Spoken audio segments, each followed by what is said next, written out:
just say now the mother is eating foods that doesn't contribute to the healthy growth of that fetus. You know, let's just say that they eat a whole bunch of chemicalized foods.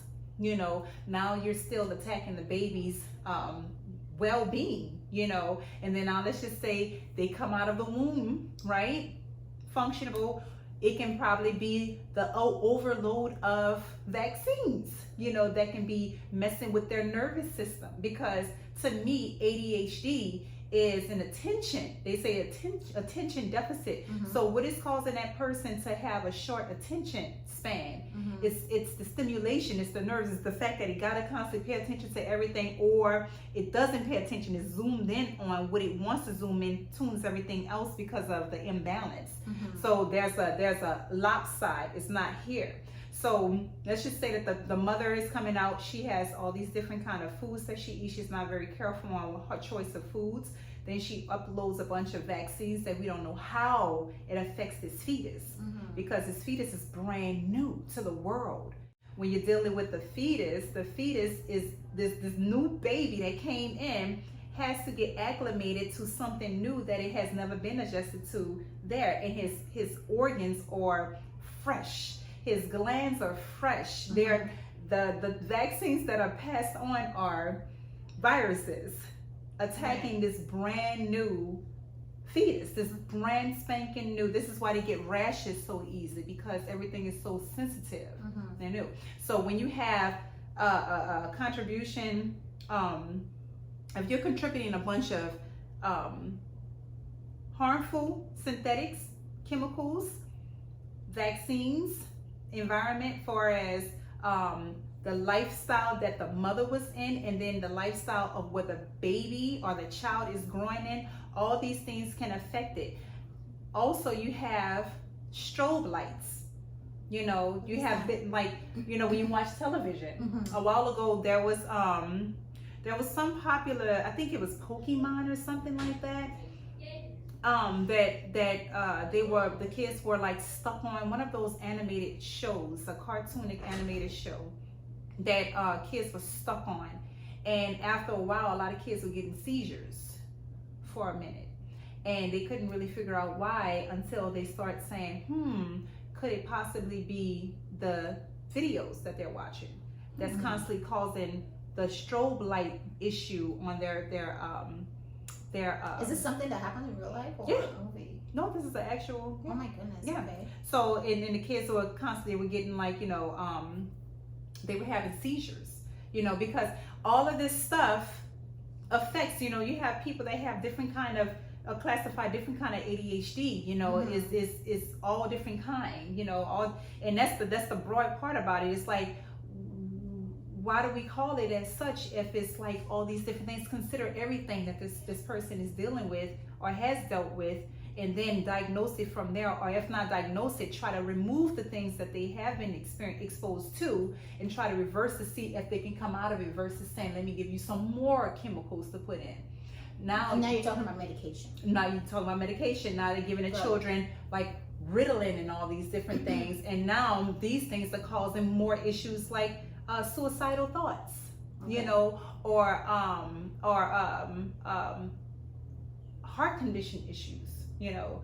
So it's just like it's a rough patch, but it can be zoomed in, and people can look and see what they have done in the past before the fetus, or if they did not administer all those harmful things and they eat a clean lifestyle, then they can say, okay, well, maybe it was vaccines, if they did upload a bunch of vaccines into the baby's life. You know, that can be, you know, we have a whole series that we have to give the babies like within a certain amount of days. That's true. You know, and that's a heavy load to be dropping on this brand new thing whose brain isn't developed yet. That's true. You I know? agree.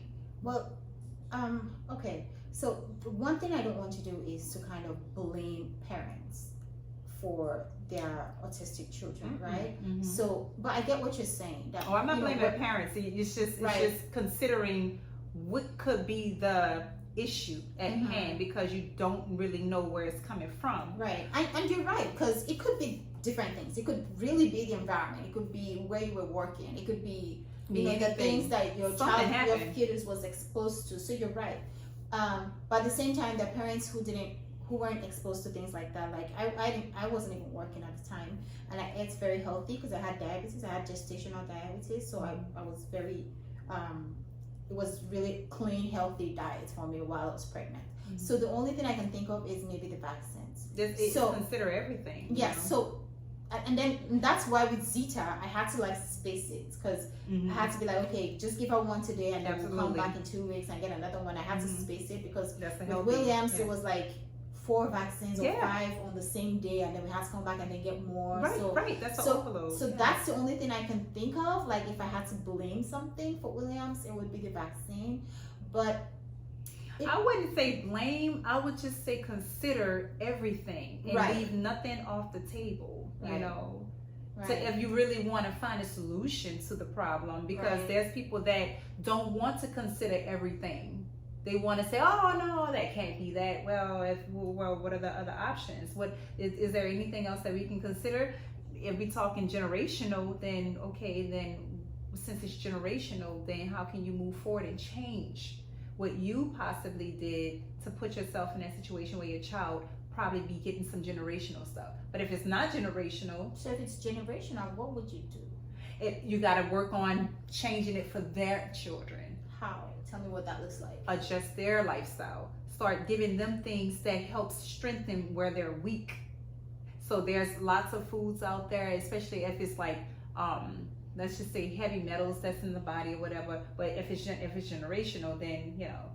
But I've never really heard of a situation where ADHD can be generational. Autism is actually. It is? Yeah. Okay, so if that is the case, then you can do things to strengthen where they're weak. Like when I deal with people that deal with generational heart conditions, like blood pressure issue and things like that, then I say, hey, well, what you can do is strengthen yourself. So if you do have a child, if you haven't had a child, then what you can do is clean yourself up, weaken whatever your deficiencies are, and when you have your child, it'll be lessened if it happens to pass on through generation. And then you can start tweaking, since you know better, you know how to work on your child so they can be better, and then it thins out the issue. Okay. Does that make sense? It does make sense. It does. And I know you do holistic stuff. What is it called? Like holistic wellness. Oh yeah, holistic wellness. So I know you're all about holistic wellness, and you do herbs and all of that. And you guys,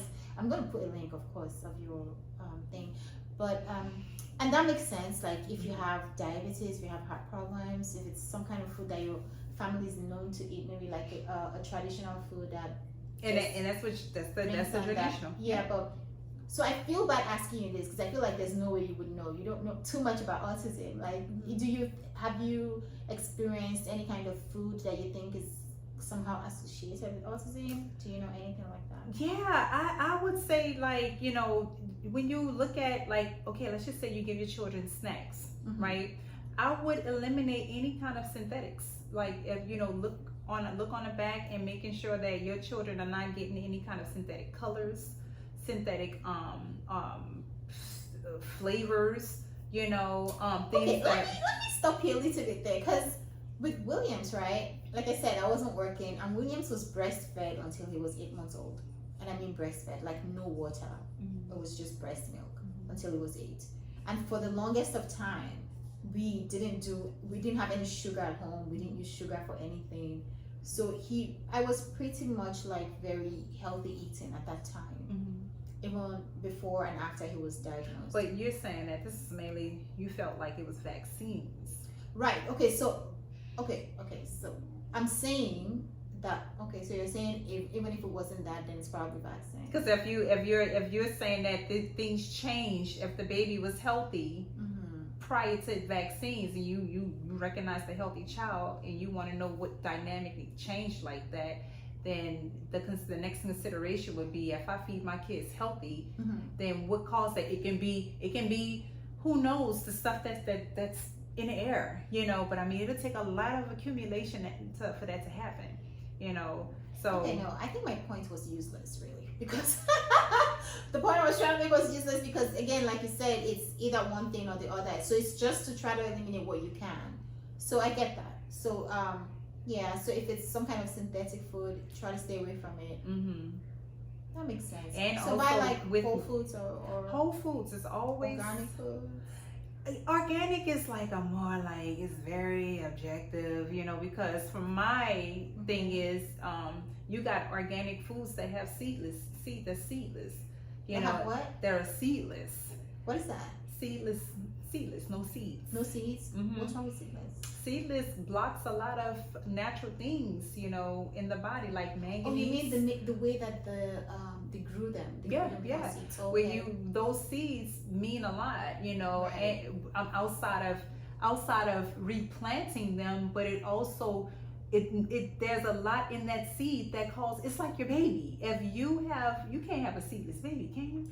So you tell me that seedless grapes are bad? You're supposed to have That's seeds. all we eat. So seedless grapes. It can definitely block certain things in the body from receiving certain. It can block the reception of certain things being received in the body. Manganese being one of them, right? Manganese is known for bringing compassion and balancing of the hormones. You know, so seedless has been known by Dr. Laila Africa. He explained that if you have a seedless fruit, then this blocks manganese from being received into the body. So if you're eating constant seedless, then it can make that person, let's just say, heartless or aggressive, things of that nature. And so if that seed has that one thing that's being blocked, there's many other things that's being blocked as well. So seeds have nutrients in it. Like you have a seed. If you're producing seeds and the father is producing seeds, if you're empty there, then what do you have? Two emptiness going in, two emptiness meeting together.